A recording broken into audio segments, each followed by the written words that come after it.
Hello and welcome back to episode 1, part 5 of Umineko.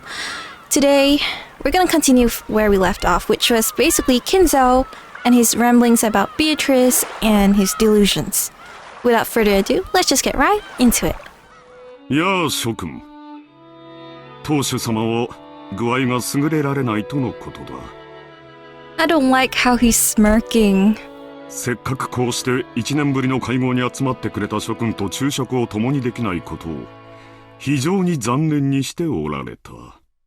I don't even think that's true. He was very unashamed in his ramblings, that's what I'll say.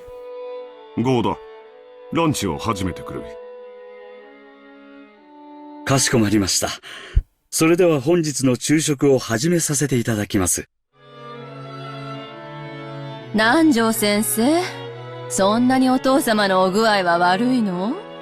せめて顔くらい見せてくれてもいいわよね。体調というよりは機嫌ですな。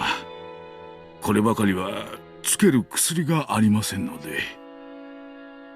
おいおい、機嫌ってまたかよ。そりゃないぜ。こちとら秋のクソ忙しい時期にスケジュール都合してご機嫌伺いに来てるんだ。それをよ。よかったじゃないか、ルドルフ。ご機嫌は伺えたんだ。それとも不機嫌な親父殿を私に代わりお前が説得して連れてきてくれるのかね。まさか。 Rudolph shrugged. Apparently, even though Rudolph seemed to resent the way his father did whatever he pleased, he'd rather avoid seeing his face if he could help it. 夕食までにはその機嫌治りそうなの? At least Rosa seems actually genuinely concerned out of the 4 children. クラウス兄さん。そんなことは知らんよ。親父殿に直接聞いてみるといい。もっとも声をかけない方が機嫌の治りは早いと思うがね。源氏さんだけだよ。じいさまの機嫌を直せるのは。情けないぜ。自分の親の機嫌を使用人に直させるんだからよ。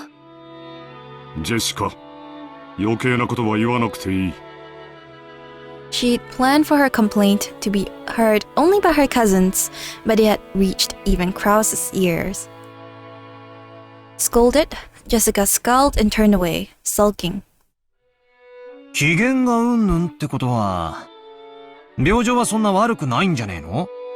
元気がないってんならともかく、機嫌が悪いってのは少なくとも気はしっかりしてる証拠だぜ。おじいさまは特に強い気力をお持ちだからね。でも、体が必ずしもそれに伴えるとは限らないよ。去年からずっと、余命3ヶ月って言われ続けてる。最初の診断が正しいなら、おじいさまは気力だけで流らえてるってことになる。気遣ってあげないといけないよ。Lunch started with the family head's seat still empty. The man who should have been sitting there was already old, and the brilliant glory which had rebuilt the Ushiromiya family in a single lifetime was slowly being forgotten. Nobody seemed to feel uncomfortable when the meal began with that seat still empty. Oh my god! No, what's with all this jump scares? Okay, so after lunch now. The Ushiromiya family conference was held once every year. It took place on the first weekend of October. If a normal family were to use a pretentious name like Family Conference, you'd expect it to be nothing more than a reunion of rarely seen relatives who greet each other surrounded by buckets of sushi. Ooh, sushi is a nice thing. However, in the Ushiromiya family, where the sons and siblings are lent great fortunes, and only those that achieve success in business are considered adults, it literally was a conference. How much of the fortune was invested? What kind of business was conducted? how much was earned. As a result, how much of the fortune borrowed from the main family could be repaid. Or, alternatively, how much would be borrowed for future business ventures. What lessons had they learned, and what could they learn from their mistakes? It seems that topics like these had been discussed very seriously in the past. My dad called it a bed of nails. Apparently, it used to be a very serious family meeting where one would commonly be showered with harsh and angry voices and even get slapped in the face despite being well past the age for it. Right, Kinzo is actually hitting his kids. However, that was all a thing of the past. By now, everyone had achieved success in their own independent business ventures, and it was on the road to becoming a normal yearly get-together. Even so, being asked by grandfather about the current state of play was an extremely stress-inducing event. And while to us grandchildren, it was nothing more than a simple meeting, to our parents, it was still a real stomachache. The absence of the man responsible for all of this, whatever the reason behind it, must surely have made today's lunch even more delicious. Now I understand.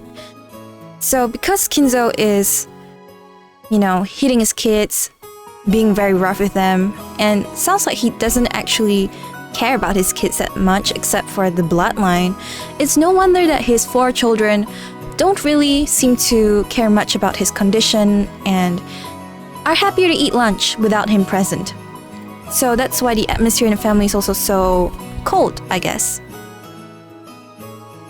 The phrase, "when a cat is away, the mice will play," comes to mind. Well then, let me introduce Jessica's father, whose face I haven't seen for 6 years. The man sitting to my dad's left is his older brother and the father of Jessica, Uncle. This name sure is easy to read. Krauss. After so many weird names, it warps your sense of what's normal, and you start to think, hey, what's wrong with Krauss? Sounds pretty cool actually. Just like with Aunt Natsuhi, I don't have many memories of speaking with Uncle Krauss. He had never been one to talk to children, and I felt like he was always talking with the adults, just like Aunt Natsuhi. From the way my dad talked about him, it seems that he used to be a pretty spiteful and unreasonable person. Still low-key sounds like that though. If what dad said is true, he used to be very domineering as the oldest sibling and was hated by Auntie Eva, Auntie Rosa, and the rest of the family. Even Auntie Rosa hates you? Odd, considering they're all having fun chatting together. Look at all their fake smiles. Well, I guess even if their relationship was bad when they were children, sometimes people change. Sometimes people grow up and go their separate ways, their relationship changes. That's probably what this is. After all, they all have children of about the same age. Since they share similar family environments, they probably all profit by exchanging opinions. Maybe because of that, the parents' circle has been deep in conversation for a while now about the exams Jessica and I are going to be taking. Sounds like very typical Asian family conversations. Jessica, in order to escape the discussion of exams with the old bastard sitting on her left, was purposefully facing to the right, firing off topic after topic so as to not give him an opening. Moving on, let's look at the end opposite from Uncle Krauss and the others. In the very last seat at the table, an old gentleman with a sturdy physique sat facing Kirie-san. This was my first time meeting him.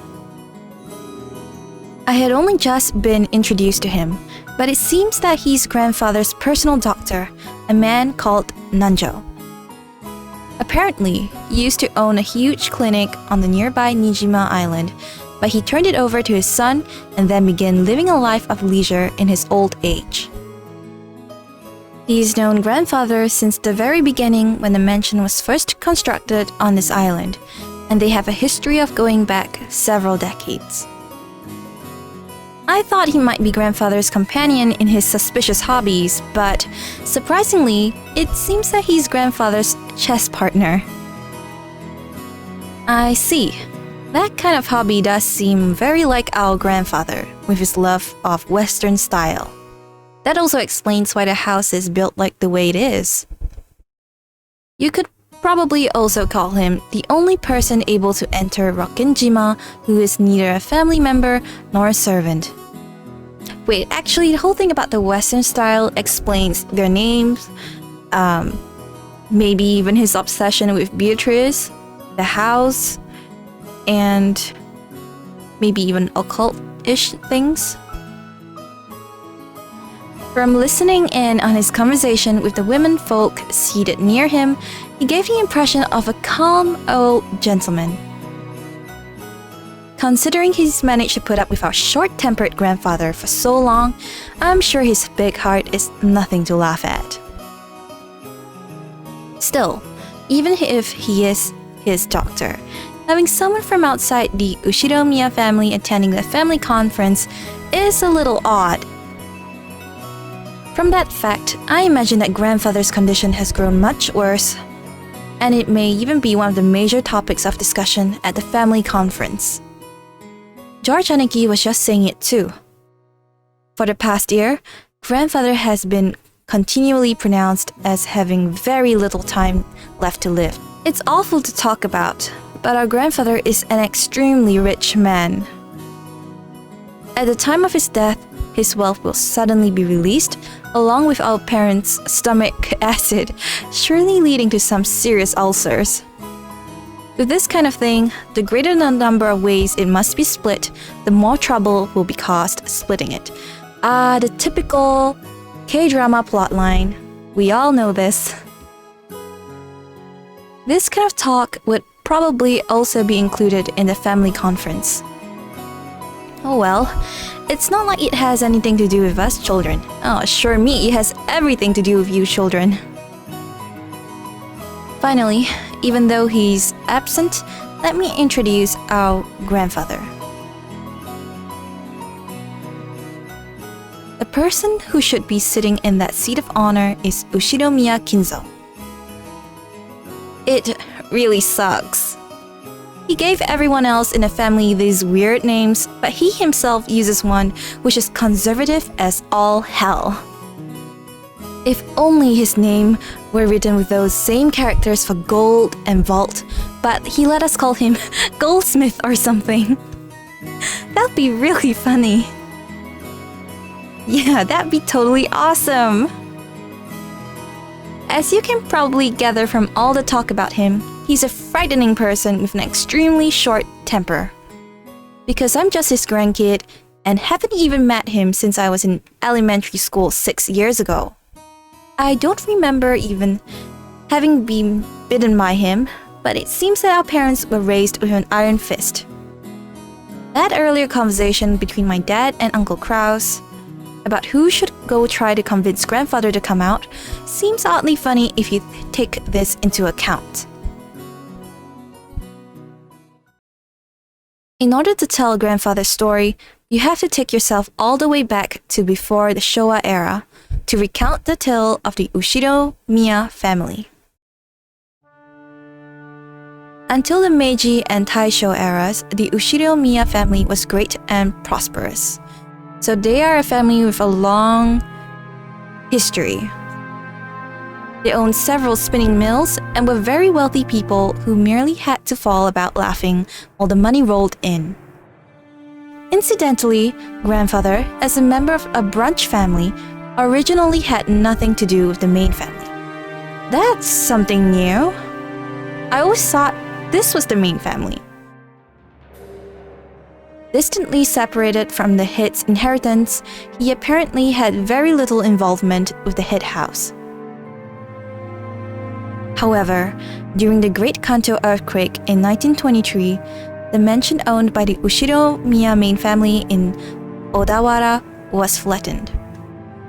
The spinning mills in Tokyo were all burned down in a huge fire, and the Ushiromiya family lost most of its wealth and family members in an instant.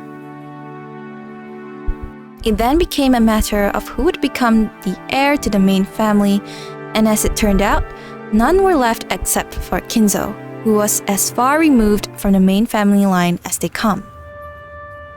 Kinzo himself later said that it was such good luck, it was as though fate itself had been turned upside down. With that, grandfather's ordinary life did a 180. He was entrusted with reviving the wealth that the dying Ushiromiya family had almost completely lost.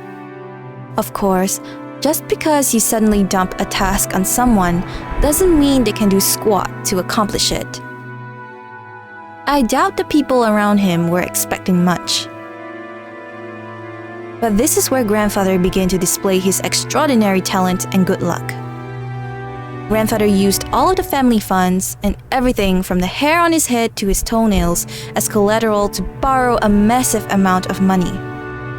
Created a gigantic supply of funds and immediately started a business. It was like tumbling down a hill on a bike without any brakes, and then jumping onto a neighboring bike and then another one.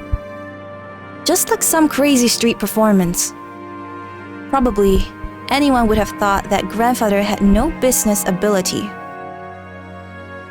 But with an unbelievable amount of luck and miracles, with coincidences piling up and every chance taken advantage of, before anyone knew it, he had forged powerful connections with the Allied forces.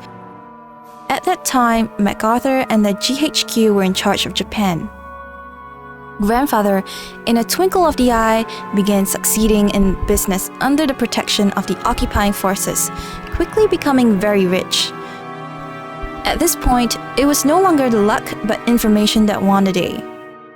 Because of war and stuff, right? He must have made some seriously thick connections with the occupying forces. Grandfather knew about the emergency demands that would be made for the Korean War before they happened. No, more than that, he must have foreseen these special procurements and started penetrating those markets from the very beginning. History textbooks say that all of Japan made a large profit off the emergency demands for the Korean War, but that wasn't the case in reality.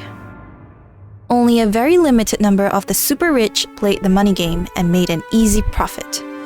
It's kind of sad when war is being made into something like a profit game. Most of the citizens remained poor. In other words, grandfather was an extremely lucky member of this group of winners.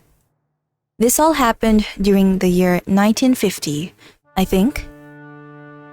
And since the year of the Great Kanto earthquake was 1923, that means grandfather was able to revive the near-dead Ushiromiya family to a level even higher than it had been before, in the span of only 20 to 30 years.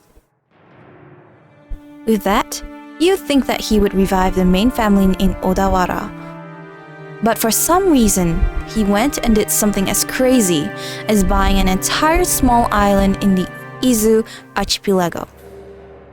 Buying an entire island is not something that you can ordinarily do today. However, grandfather was clever. He contacted the GHQ and applied for the establishment of a marine resource base. He acquired this island as a business property and then reneged on it and claimed it as his own plot of land. After the war, there were prevention measures against food shortages, and furthermore, he had the sponsorship of the GHQ, which meant that nobody could oppose him. It seems that Tokyo provided the land for next to no money at the time. Tokyo later made repeated complaints for the land to be returned, but not much could be done due to the involvement of the GHQ, even though they'd been pushed into it.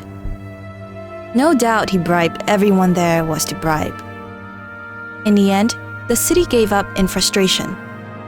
Grandfather, with considerable skill and blessed with good luck, managed to weather the stormy seas of that period.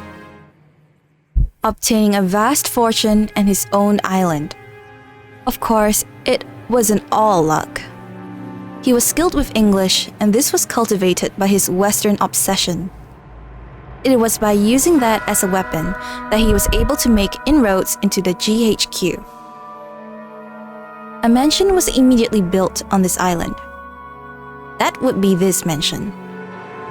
Grandfather, who had always loved the West, made this once uninhabited island, Rokenjima, a canvas upon which he could realize his dreams to his heart's content. The Western mansion that he had always imagined, overflowing with emotion, the beautiful garden where various roses had been planted, and a private beach where nobody other than himself would ever be permitted to leave a footprint. To have this much would be every man's dream. After that, making good use of his huge fortune, he became a large stockholder in the extremely stable iron and steel industry and was able to live an easy and comfortable life just using the dividends. Well, he's just that incredible. This kind of person normally gets portrayed after the fact as having the ability to foresee and predict the future or something. But grandfather denies all of that, repeatedly saying that he was simply blessed with extraordinary luck. Anyway, even a lord like that, with all of his dreams made real, can't help but grow increasingly odd when locked up alone on an island. Everyone knows he's been obsessed with the West for a long time. But none of our parents really know when his bizarre black magic hobby began. Perhaps his love of black magic began way back when he became fascinated with the West. Or possibly, his miraculous stretch of good luck, which allowed him to revive the family, caused him to feel a mysterious power in himself. At some point, grandfather began to make the research of black magic his life's work, filling his study up with suspicious books, chemicals, and magical items as he became increasingly bizarre. These being the few remaining years of a person successful in life, those around him warmly watched over him, feeling the time was his to spend as he pleased, or so I hear, but no way in hell that's true. They probably were just driven away, thinking, that's disturbing, I don't want to get involved. Well, that war-torn period was a time for big gambles with both opportunities and risks. I'd like to see grandfather do so well if he had been born in this time period. He would have no opportunities and would probably have advanced like a chess piece from mandatory education to college at a leisurely pace, never becoming more than an average company employee. If that had happened, he'd probably be sitting here with the rest of us, regaling us with tales of his shitty boss. No, not here, in the dining hall of a mansion. We might have been around a table at some bar. If that were the case, I'm sure that this would have been a more comfortable family conference.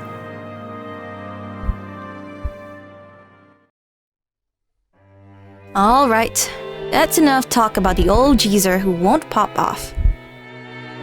More importantly, let's talk about this incredible lunch. 前菜の刺身のサラダで俺はすでに確信してたね。幸田さんは大したシェフだぜ。しかも、魚は近海で取れたやつだろ。スーパーの刺身とはわけが違ったぜ。おいおいよせよバトラー。育ちがバレちまうだろうが。Everyone let out a big laugh. Damn it, you say that even though you love those cheap pubs. 僕も仕事の都合で珍しいところで食事をすることもあるけど、それらと比べてもこれはかなりのものだよ。ゴーダさんは多分その道じゃ少しは知られた人だったんじゃないかな。よくは知らねえんだけどよ。老舗ホテルでのれん分けだか派閥の分裂だかややこしいことがあってよ。そのトラブルで辞めざるを得なくなっちまったんだってさ。Hey now, isn't that suspicious? それでその時偶然お袋が使用人の求人を出してたわけなんだよ。As Gohda cleared away the empty plates, he began to recount his own eventful past, never losing his smile. 世の中というのは難しいものです。Sure it is, Gohda. しかし、そのおかげでこうして今日、後宮家で再び料理人として腕を振るう機会を賜ることができました。大勢の方の笑顔も嬉しいですが、お仕えすると決めた限られた方々にだけ喜んでいただくために、繊細なお仕事ができるのもとても楽しいことでございます。You know, after hearing about how he treated Shannon and Canon, I hate Gohda. これもすべて機会をくださった奥様のおかげです。Gohda-san respectfully bowed his head towards Aunt Natsuhi.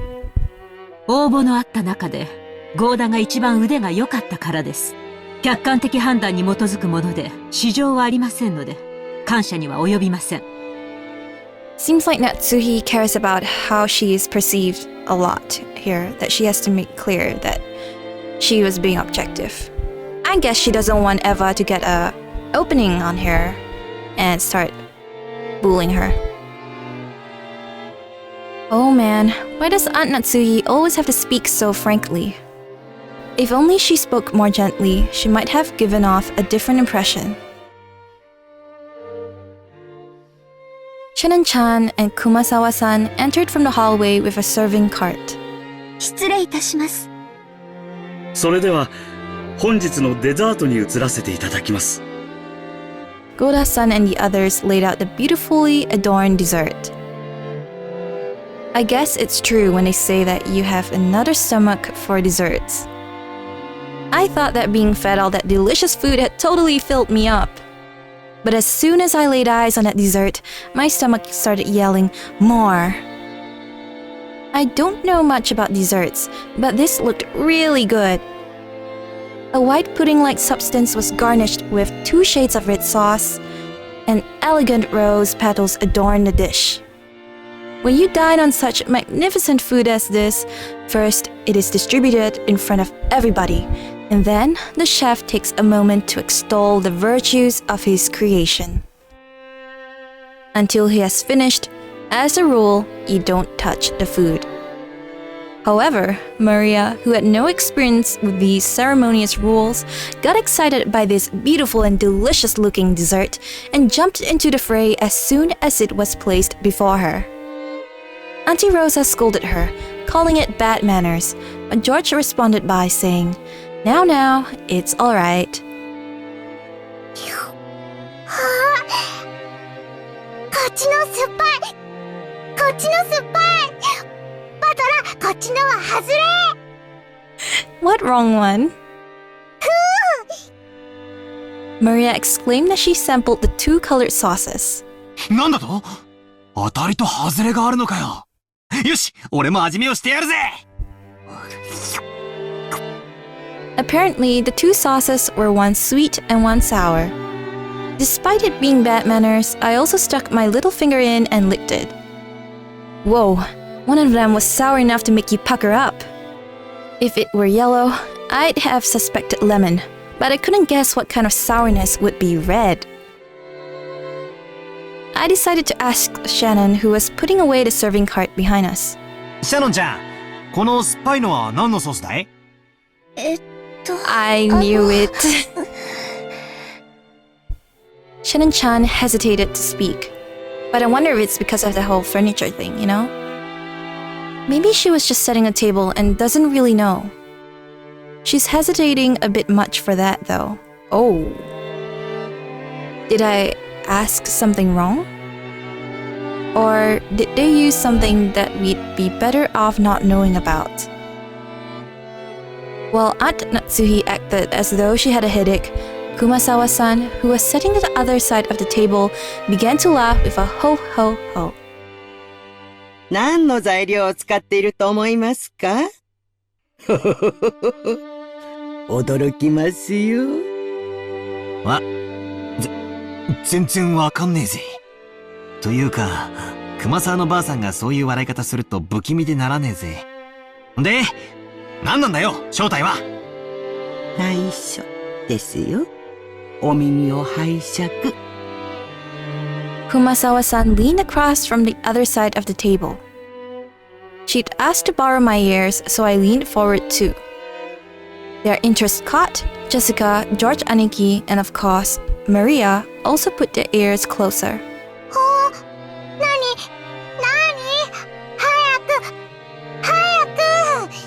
この酸っぱいのはですね、実はお魚のサバの絞り汁ですよ。サバ Don't be ridiculous, we all thought, horrified. Only Maria accepted it, nodding with an uh-huh. ほー、サバは酸っぱいよ。絞ったらこうなる。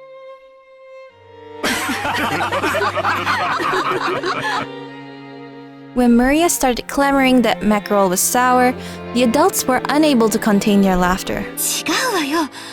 酸っぱいのはしめ鯖でしょ。Auntie Rosa said that to Maria in a small voice while turning red. Ah, now I remember it perfectly. Kumasawa-san was always this kind of character, wasn't she? I think I remember her tricking me about all kinds of things when I was young as well. Amongst all of them, the most painful must have been that one. That flimsy black stuff you get in Chinese food. Kikurage mushrooms. She told me it was penguin meat, and I went all around school like a smartass telling everyone, didn't I? 熊沢のばあちゃん、相変わらずだな。マリアが信じちゃうだろ？冗談ですよ。今からゴーダさんがソースの正体を教えてくれますからね。Gohda-san looked a little put out from having his masterpiece laughed at in such a strange way. But after clearing his throat once, he introduced the dessert to us. それでは、デザートのご説明をさせていただきます。本日は、ご来賓の皆様が大層お気に入りでございましたバラの庭園にちなみまして、パンナコッタをローズガーデン風に仕上げてみました。散らしてございますバラの花びらは、当家の庭園より先ほど採取してきたものでございます。ソースは、ストロベリーとローズヒップの2色の赤をご用意しました。ストロベリーの甘味とローズヒップの酸味を交互にお楽しみになってください。なお花びらは観賞用となっておりますので、避けてからお召し上がりくださいませ。それではどうぞ。Ah, man, I almost want to applaud before I've even eaten it. It's like when you take medicine, you know? How it seems to work better when you've read the instructions. Thanks to Gohda-san elaborating on the details of the dessert, I feel like he's knocked it up another notch. Seriously, should you call him meticulous or just talented? The dessert was probably planned from the beginning, but he took a cue from our stopping in front of the rose garden earlier today and displayed an incredibly timely awareness of the season by just adding a few rose petals from the garden. This combination of sweet and sour was also exquisite. If it was just sweet, you'd get used to it and become bored halfway through. But by bringing the sour sauce at that point, you get a really vivid taste. And then, once you return to the sweet sauce, all of the sourness in your mouth is replaced with an enjoyable sweetness again. Damn, sounds like Battler is a connoisseur of desserts. I'm sure everyone else felt the same way. Every time Gohda-san passed by one of the seats, someone praised the taste and his creation. いかがですか、奥様。相変わらず見事です。お客様をおもてなしするに値します。恐れ入ります。奥様、ご存知ですか？ローズヒップには頭痛に効く効果もあるそうですよ。奥様に特にお気に入りいただけるかと思い、特別にご用意させていただきました。sounds like he's sucking up to her. そう、ありがとう。ほら言ったでしょ、夏日姉さん。ローズヒップは頭痛に効くって。みたいね。効くといいんだけど。合田さん、あんたには惚れるで。なあ、後であんたの待遇を聞かせてや。無理ならあんたの欲しい年収、指立ててくれるだけでもええんやで。あんたの腕が、この島だけで独占されとるのは人類の食文化に対する冒涜や。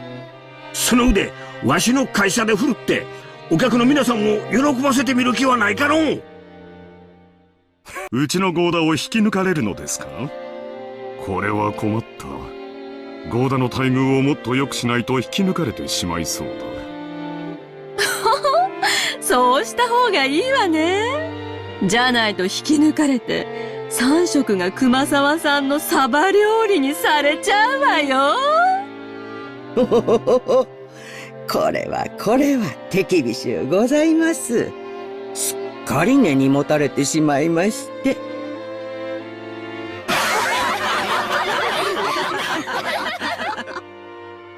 Everyone let out a huge laugh. According to Jessica, Kumasawa-san's mackerel jokes were a type of running gag, and our parents has long since gotten used to it.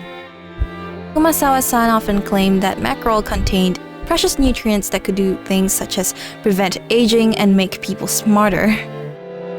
It seemed that while it couldn't stop the outward signs of aging, it helped prevent aging on the inside. Since she was still healthy enough to tell these kind of jokes at her age, that benefit must be the real thing. それでは失礼いたします。夕食にはふるってたくさんのサバ料理をお召し上がりいただきますので、どうぞご期待くださいませね。期待してるよ。今晩はしめ鯖でキュッとしゃれ込みたいぜ。それは素敵ね。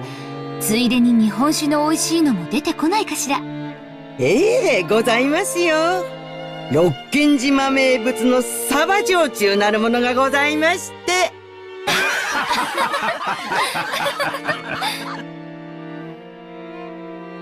Kumasawa-san, together with Shannon-chan, bowed and pushed the serving cart away. Amusingly, Gohda-san, who looked just as though his stock had been stolen from him, explained very seriously that tonight's dinner would actually be calf steak. 熊沢さん、さっきはありがとうございました。As she pushed the serving cart, Shannon bowed her head very deeply. なんもお礼を言われることなんてありません。Kumasawa played dumb, but it was no accident that she had thrown Shannon a lifeline. Back when Battler had asked for the details of the dessert, Shannon had unfortunately hesitated. There may have been several ways to dodge the question, but all of them should have been delivered deftly. Shannon, who had hesitated when hard-pressed for a response, was always suffering because of this small weakness. If only Shannon, like Gohda, had a little of the craftiness needed to skillfully shake off a mistake, her days would be a little more comfortable. This weakness was especially unfortunate considering how flawlessly she could handle her work. Of course, there were those who well understood Shannon's meek nature and her inability to remember to gloss over her mistakes. Which is why Kumasawa came to her aid without hesitation. さっき源次さんが午後のシフトに変更があるとおっしゃってましたよ。確かシャノンさんは夕方までお休みがもらえたと思いました。羨ましい。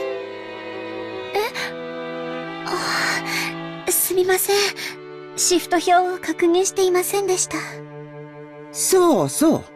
オーブンでこれからちょっとサバを焼こうと思ってるんですよ。できたらお休みの前にちょっと手伝ってくれると嬉しいですね。はい。喜んでお手伝いさせていただきます。But it seems that Kumasawa is rather a nice person, what with her helping Shannon out back there. To Shannon, Kumasawa was like a mother among the servants.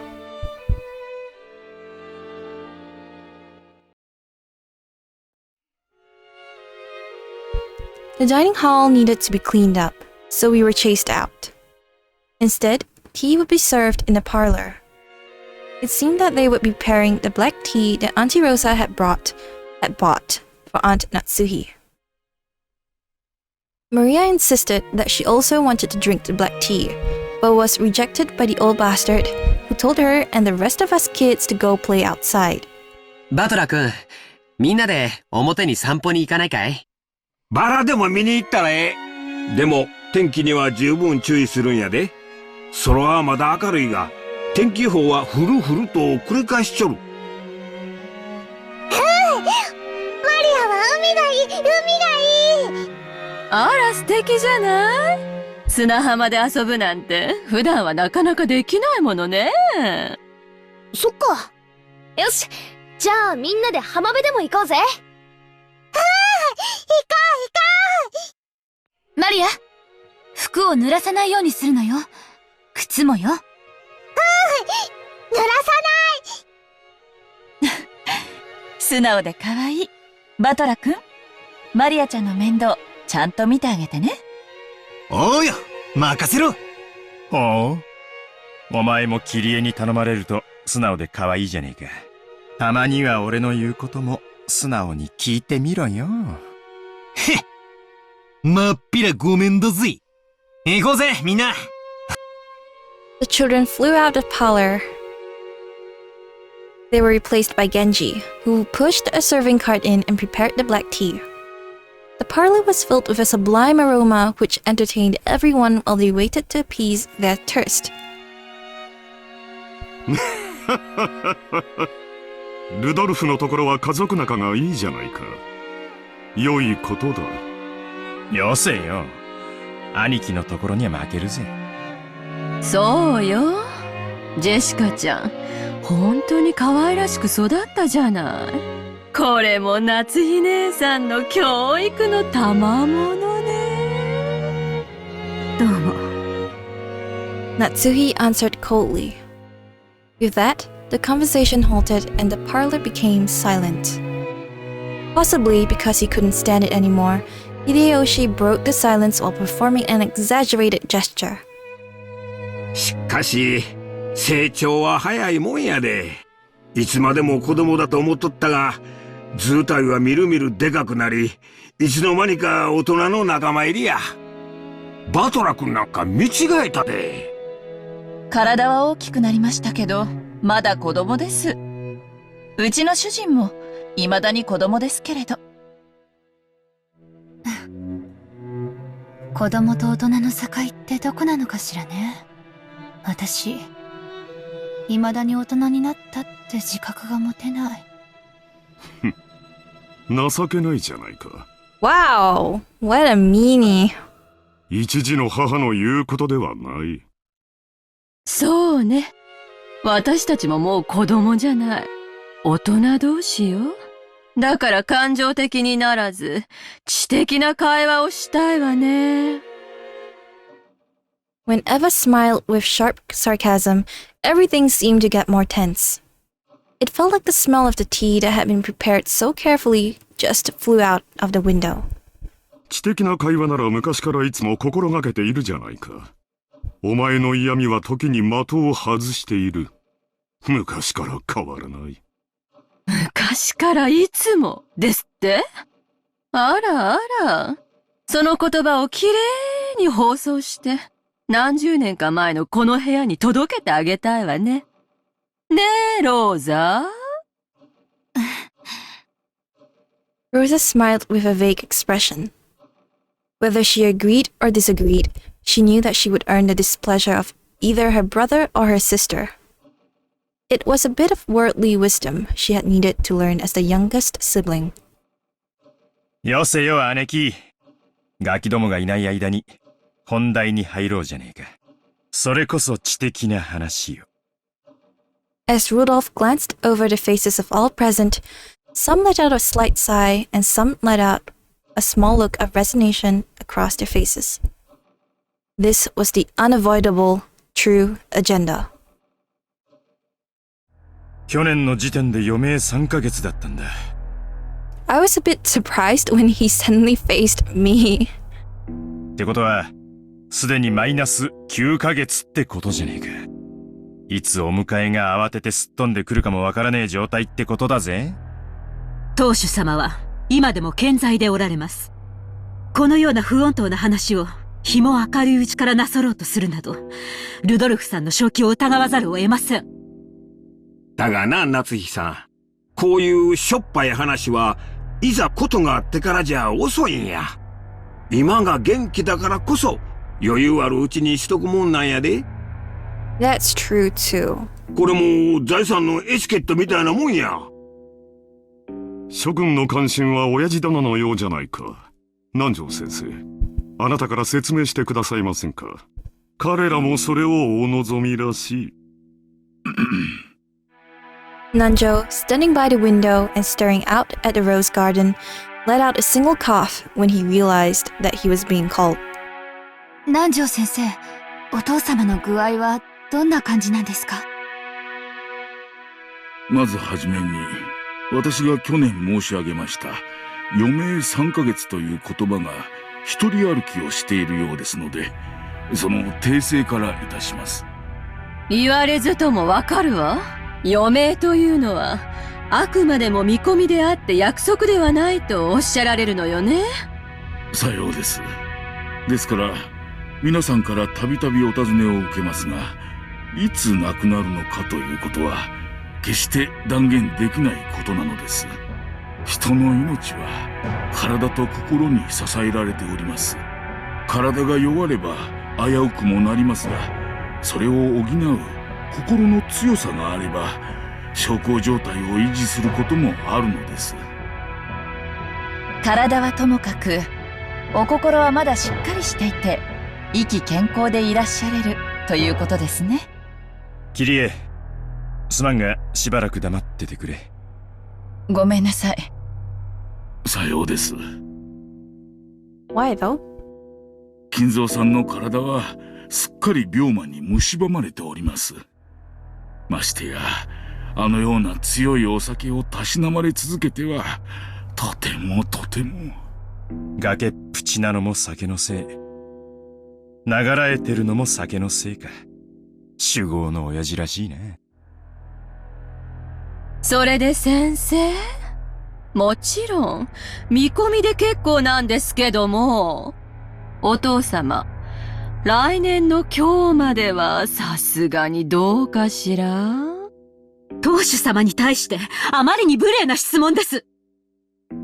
Natsuhi jumped on Eva, unable to hide her astonished expression. In response, Eva returned a defiant look, but Hideyoshi noticed and tried to smooth things over with a forced smile. ああ、夏日さん、カニーナ。エヴァ、お前も少し言葉を選ばんか。ごめんなさい。お父様の容体が気になって仕方なかったもので。そうですか。それは気づきませんでした。南條先生、聞かせてやってください。父親の寿命を気遣う娘の麗しい家族愛じゃないですか。Krauss laughed sarcastically, and Eva, smiling sweetly, returned an identical chuckle. 来年までお元気かという質問ですが、医者の私としてはとても難しい。この小康状態がまだしばらくは続くようにも思いますし、何らかの発作が来ればその時にはどうしようもないかもしれません。何しろ六軒島は孤島です。すぐに救急車が飛んでこれるわけではありません。本来ならば本土のしかるべき大病院に入院していただきたいところなのですが、親父殿は高尚な研究を中断されたくないと仰せだ。去年無理に連れ出そうとしたのがあだになったらしい。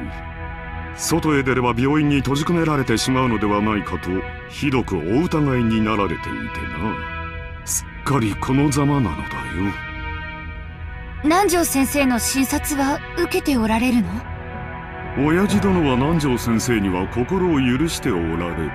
機嫌が良ければ診察も受けられるようだがね。容体を見はするが、薬を勧めようとも入院を勧めようとも聞き入れてくれ。本当に見るだけですがな。お医者嫌いの方もおるもんや。しかし、困ったもんだのう。Nanjo sighed deeply. The purpose of an examination was to determine what medical treatment was appropriate. Receiving an examination and then not following the advice given made the whole thing pointless. つまりおさらいすると、相変わらず余命は3ヶ月。瀕死のまま。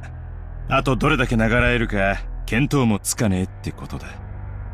ルドルフさん、言葉を少し慎まれてはいかがですか？ああ、すまんね。昔からこういう口の聞き方なんだ。勘弁してくれ。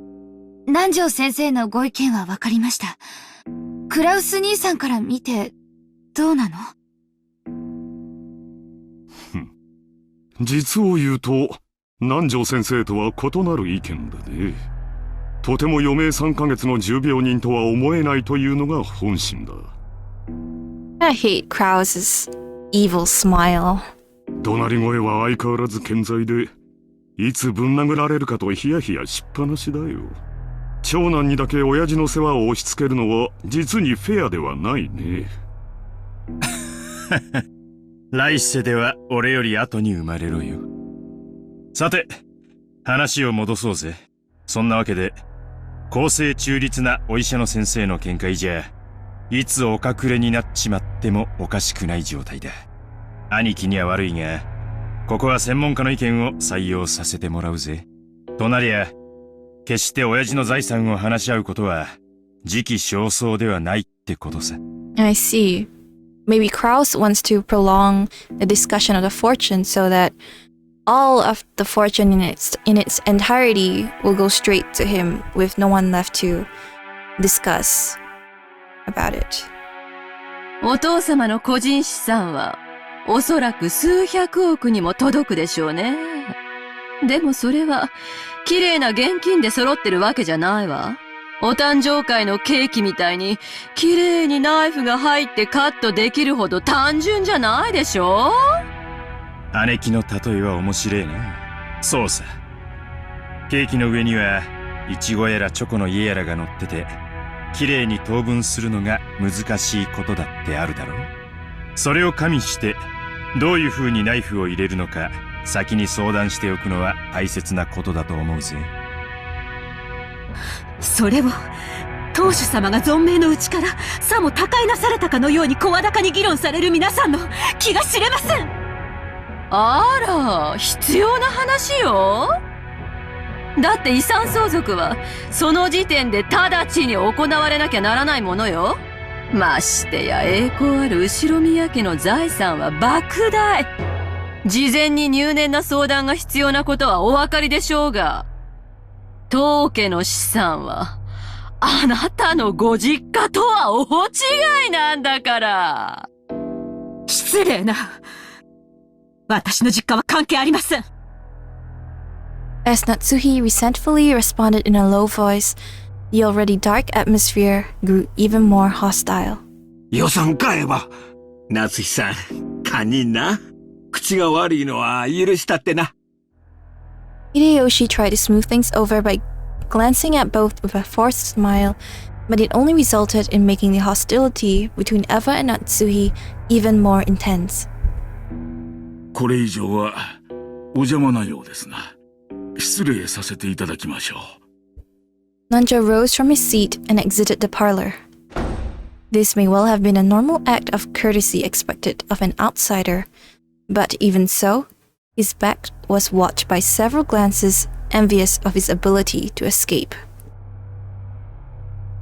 After the doctor had exited and his footsteps have disappeared into the distance, Krauss recrossed his legs. つまり、お前たちの言い分はこうかね。親父殿の余命は短い。遺産分配について早急かつ具体的な協議に入りたい。何を焦っているのかね。確かにお前たちの言う通り、後宮家の財産を算定し分配するのは簡単なことではないだろう。なれば、じっくりと算定すべきじゃないのかね。お前たちは今晩のうちにもケーキを切り分けたいと焦っているように見える。そうだろう、ローザ。何を焦ることがあるのかね。焦ってるわけじゃない。でも、兄弟の間での取り決めは必要。それはいつでもいいことだけれども、お父様の具合が悪くなっていて、その日が近づいているというなら、先に話だけしておいても、それは請求とは言わないと思うし。Rosa sneaked a glance at Eva and Rudolph. As the youngest daughter in the family, being cross-examined by the eldest was harsh. ほう、それはお前の本心かね。兄弟で一番素直で綺麗な心を持っていたお前がそんなことを言い出すとは思えんね。そこの二人に吹き込まれたんじゃないのかね。よせよ兄貴、ローザだって兄弟だぜ。親父の遺産に公平な権利がある。関心を持つのは当然じゃねえか。親父だっていつかは必ず死ぬし、それは遠い未来の話でもない。むしろ兄貴が悠長すぎるくらいさ。まるで遺産分配から話をそらしたくて仕方がないように見えるぜ。それはどういう意味ですか？主人にやましいところがあるとおっしゃいたいのですか？まあ、夏日さん。話は聞いておくなあれ。兄さん、今は大変強気だそうじゃない？そうよね。去年以降、空前の好景気で円は上がる一方、ドルが100円に至るのだって夢物語じゃなさそうよ。それに、与党は来年頃に保養地整備法を成立させようって言うじゃない。今や日本中のリゾート開発会社がどれだけ軍資金を集められるかって奔走してるところよ。詳しいじゃないか。これから日本には空前の好景気が訪れる。親父殿が後宮家を再興した時と同じくらいの大規模な需要拡大の時代がね。日本国民は死に物狂いで働き、高度経済成長を実現して世界で一番豊かな国民となり、我が世の春を謳歌するようになった。国民の消費は増大し、それを回収できる施設があぶく銭を手にする時代になったのだよ。今や国民のニーズは3種の電化製品ではない。スキー場、ゴルフ場、総合プール、リゾートホテルにテーマパーク。数年前に開業したデルゼニーランドには行ったかね。素晴らしい遊園地じゃないか。あそこでは大人も童心に帰り家族で楽しむことができるんだ。かつて家族を顧みずに滅私奉公することだけが美徳だった時代はもはや終わろうとしている。我々は世界で一番豊かな国民としてようやくそれを享受できるようになったのだよ。クラウス兄さんの読みは大したもんや。わしも数年前に聞いた時はそんなアホなと思ったわ。でもな、G5 のプラザ合意聞いてから変わったんや。円はみるみる強くなり、地価はこれから天井知らずに上がるやろ。日本が世界経済の中心になる日も遠くはない。兄さんは時代を見る目のあるお人や。それだけは間違いないで。秀吉兄さんに同じだ。兄貴は10年越しで時代を読めてるよ。その嗅覚は親父譲りだろうな。大したもんだぜ。だが親父と違ってちょいと見通しのタイミングを読み違っちまったところはあるよな。兄さんは必ず日本が好景気を迎えると信じてあちこちにリゾート計画を起こし、そのほとんどで失敗し続けたわ。兄さんの読み通りの時代は確かに訪れつつあるけど、その時期を読むことには失敗したわね。早すぎたのよ。そして焦って清算して、結局は傷口を広げたわ。本当に嗅覚が当てになって好景気が訪れることを読めていたなら清算するわけない。The Krauss is in big trouble with his finances, huh? これって、兄さんが自分で自分の才能を信じてない証拠じゃないの？失礼な。主人を侮辱するつもりですか？ Natsuhi's forehead creased as she rose from the sofa. Eva, paying this no heed, stared at Krauss with a confident smile. Krauss, who also maintained his confident appearance, told Natsuhi to sit down. よさないか、夏日。昔からこういう言い方しかできないやつだ。少し落ち着きなさい。また頭痛に触る。兄さんに才能がない証拠は、私たちのすぐ近くにもあるわよ。だって兄さん、この島をリゾート化するって張り切ってたじゃない？素敵なリゾートホテルも建てて、庭園もきれいに整備して。私は素人だからわかりかねるけど、相当のお金を使ったんでしょう。だから何だというのですか？主人の事業はあなたとは関係ありません。いや、そいつは違うぜ、夏日さん。六軒島は兄貴のものじゃない。親父のものだ。もちろん建てたホテルは兄貴のものだぜ。なんなら、俺たちは今夜の宿泊料を払ってやってもいいさ。な、ローザ。It's so bad. They keep pushing everything to Rosa. それは、まあ、持ち合わせで足りるなら。リゾート化できればこの島の資産価値は上がる。支出がかさんだことは事実だが、未来に大きな収穫を期待できる。そうなれば、結果的にお前たちにとっても有益なはずじゃないか。それはわかるわよ。この島の価値が上がればそれを遺産分配する時の私たちの取り分も増えるもの。もちろん、島や屋敷を4分の1ずつ切り取れとは言わないわ。それを算定したお金で解決してくれればいいだけの話よ。そこまでわかっているなら、私の事業に何の不満があるんだね。不満じゃねえさ。不安なのさ。第一兄貴、あのホテル、いつになったら開業するんだ？このままじゃ、俺たちの手垢だらけになっちまうぜ。そうよ。大切な商売道具でしょ？確かに開業するまでずっと鍵をかけておくわけにもいかないわよね。少しは使って風通しを良くしないと建物は傷んじゃうもの。でも、私たちが年に一度泊まるだけのゲストハウスって言うんじゃ、ちょっと豪勢すぎやしないかしら。ねえ、ローザ。そうね。あんなに素敵なら、オープンしたらさぞや人気が出るでしょうね。ああ、あなたが前に言ってたホテルって、ゲストハウスのことだったのね。立派なもんだろ？ローザの言う通り、オープンできたら人気が出るだろうよ。The lodging they had been guided to had not been constructed with the intent of building a guest house. It was originally constructed as a resort hotel. However, even though it had been completed 2 years ago, there was absolutely no schedule for it to be opened. 兄さんのいつもの事業と同じよ。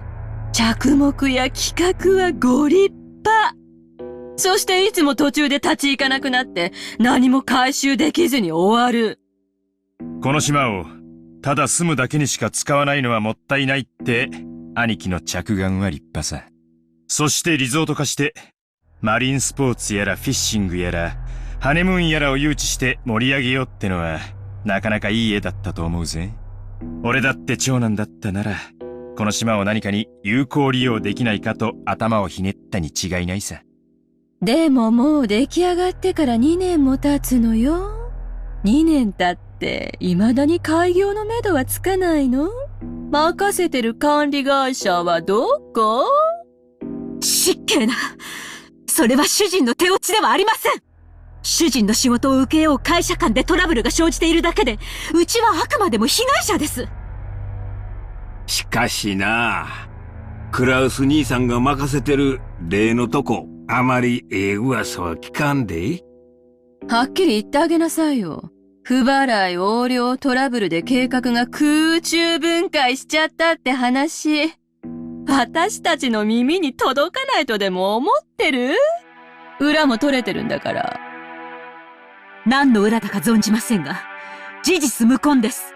観光業への新規参入には、方々への根回しが必要になります。相手が信用に足りるかを測ることも大事です。それに手間取っているだけに過ぎません。ホテルの完成が早すぎて勇み足になったことは認めよう。だが維持費がかかってるわけじゃない。やがて大きな意味を持つ布石だ。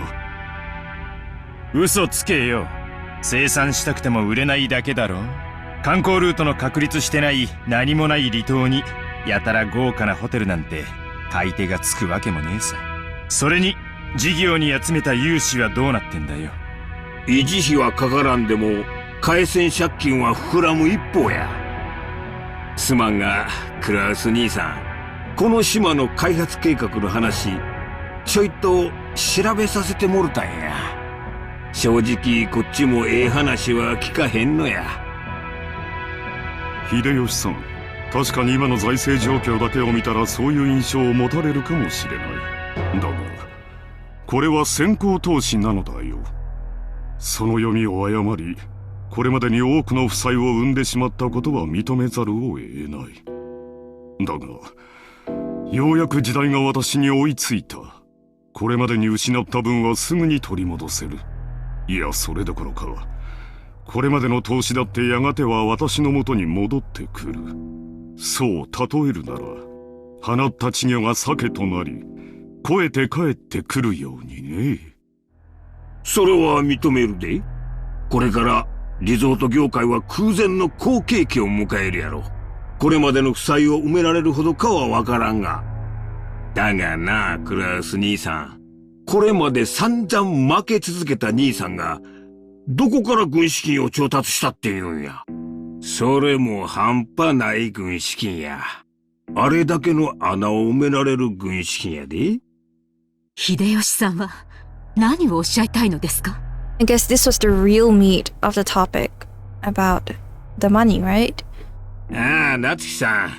ほんま怒らんといてえな。わしらも調べたんや。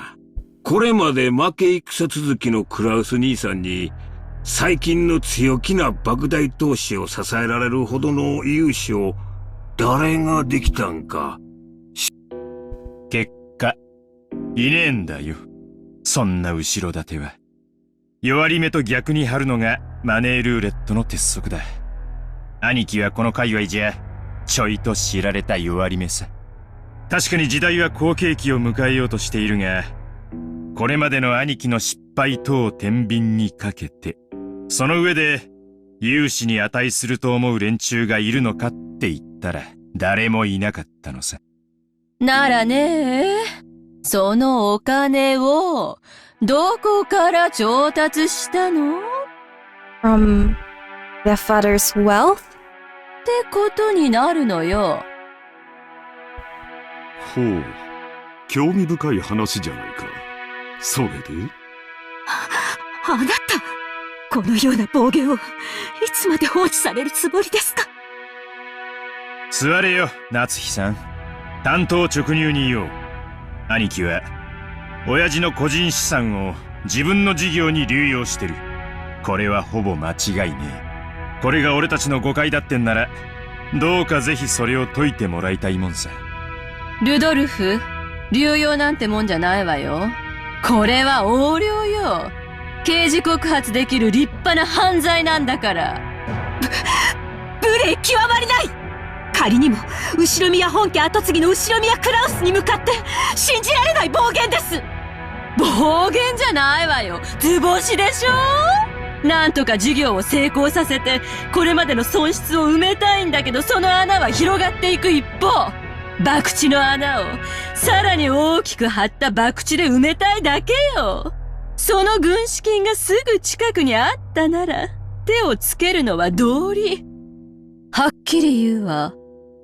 兄さんがしているのは横領よ。お父様に対する裏切りよ。叱るべき決着がついた後には司法に委ねることになるでしょうね。そんな輩に後宮本家跡継ぎを名乗らせるとお思い？言うにこと書いて、当主様への裏切りとは聞き捨てがたい。この栄光ある後宮家の敷居をまたぐ資格はもはやあなたにはありません。即刻ここを出て行きなさい。さあ、ほら。Natsuhi, who had already reached the limits of her anger, shouted at Eva in enrage. She then pointed alternately at Eva and the hallway, indicating that she should leave. Eva took out a folding fan and fanned herself with it, glaring maliciously at Natsuhi, as though silently daring her to repeat what she'd said. However, her mouth was still smiling, curved in the shape of a crescent moon. In that unpleasant silence, Rosa gulped. ねえ、夏日姉さん。誰に向かってそんな口をお聞きなの？無礼極まりない主人の妹に対してです。これ以上は私も本家の台所を預かる者として聞き捨てなりません。台所を預かる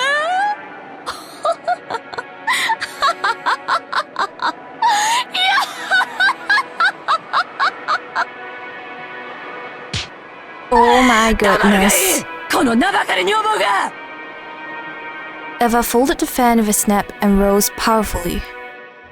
Compared to the elegance and playful behavior she had shown until just now, she was unimaginably aggressive. バカバカしい。お前が下がりなさい。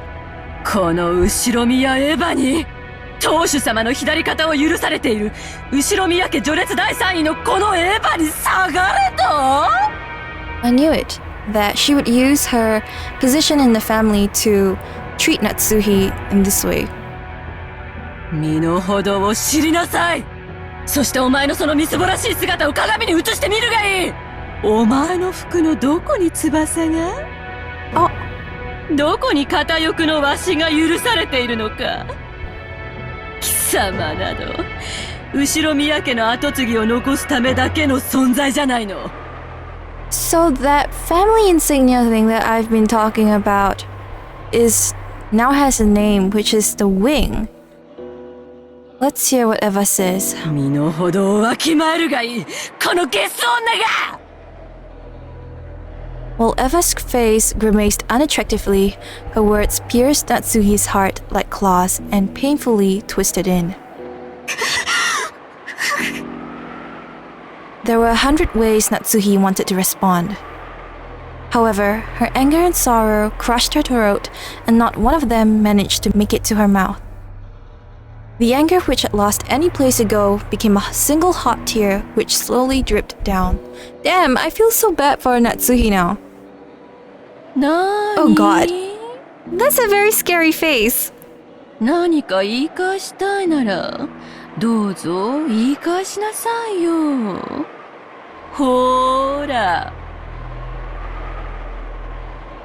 Eva faced her with a provocative gaze. However, Natsuhi's fist was shaking.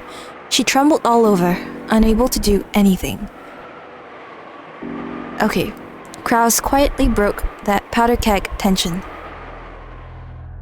夏日、席を外しなさい。But telling her to leave? 頭を冷やすといい。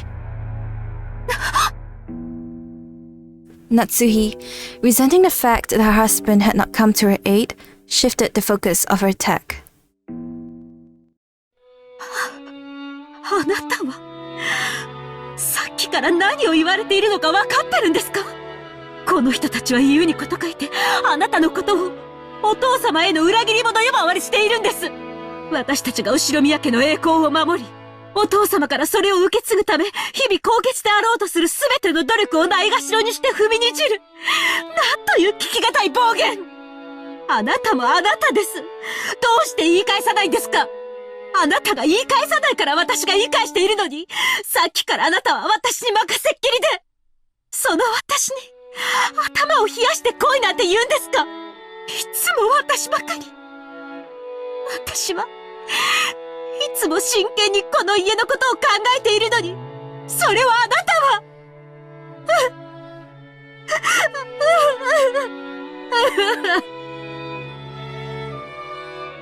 Natsuhi could no longer hide her tears. She flew from the room in that state. After that, all that remained was a somewhat embarrassed mood about the parlor. When the sound of footsteps grew distant and silence returned, Krauss shrugged his shoulders slightly. 妻が失礼した。 Seriously, man? 昔から感情を抑えるのが下手でね。私も苦労している。Krauss really sounds like a piece of shit. あんなのに切り盛りされてたんじゃ。兄さんも気苦労が絶えないわね。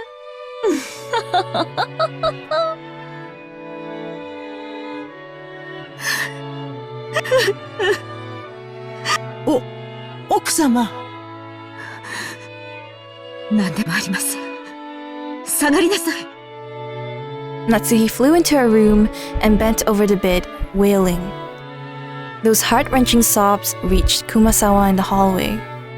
If Natsuhi takes that kind of shit from her husband every day in this house and is always being belittled by Eva, then I understand why she's always having a headache and why she's always so on guard in the house. It really sounds like a really bad place to be at. おいたわしや奥様。奥様とエヴァ様は犬猿の仲。このお二人の関係を説明するのは、女の私にはとてもしんどくございます。後ろ宮家は血を特に重んじられますが、嫁いで家を出れば、本来は序列から除籍されます。ですから、エヴァ様も本来は、秀吉様とのご成婚の際に除籍されるはずだったのです。ところが、これは誰のせいでもありません。ましてや、奥様のせいであろうはずもありません。神様の気まぐれとしか言いようがありません。クラウス様と夏日様にはなかなか子宝が授からなかったのです。Then who is Jessica? Oh, wait for some time. 何しろ男尊女卑の後宮家でございます。妻は跡継ぎを残すための道具。その妻が唯一の役割を果たせないのなら、もはや人間扱いなどされません。当時の奥様が親方様からどれほど責め苛まれていたか、思い出すのも苦しゅうございます。そんな中、エヴァ様に秀吉様とのご結婚の話が持ち上がりました。エヴァ様は狡猾でした。奥様がいつまでも身ごもられないことにつけ入って、親方様に取り入ったのです。入り婿を取って自分が跡継ぎを産むと吹き込み、ご自分の席を後宮家にとどまらせるよう認めさせたのでございます。後宮家に嫁ぎ、外様扱いの奥様と入り婿を取る形で血族として残ったエヴァ様は、後宮家の序列の中では雲泥の差。しかもエヴァ様は先にそれも男児をご出産されております。どれほど奥様の立場がエヴァ様の前で弱いものであったか。奥様にとっては、もし自分がすぐに解任することができれば、エヴァ様の入り婿など親方様に認めさせずに済み、今日のエヴァ様の増長を許さずに済んだだろうという悔しい気持ちがあるに違いありません。しかし、それは奥様のせいであろうはずもない。すべては気まぐれな神様とジェシカさんをお届けすることが遅れたコウノトリのせいなのでございます。だからといって、奥様にはそうと割り切れるはずもない。ただただ、妻としての責務を全うできなかったことに、女として悔し涙をこぼすしかできないでしょう。はあ、おいたわしや。私には何もできず。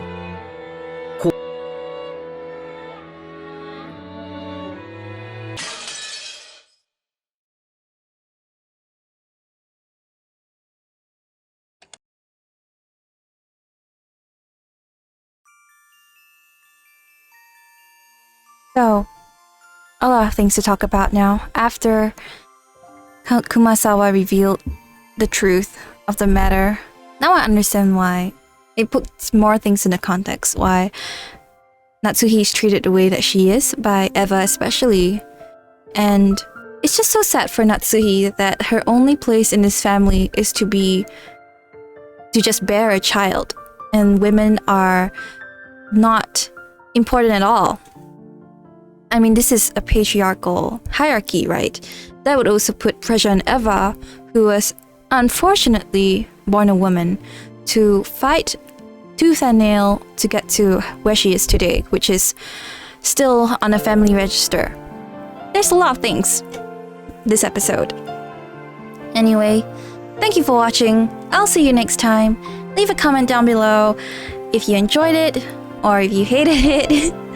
I'll see you next time, and bye!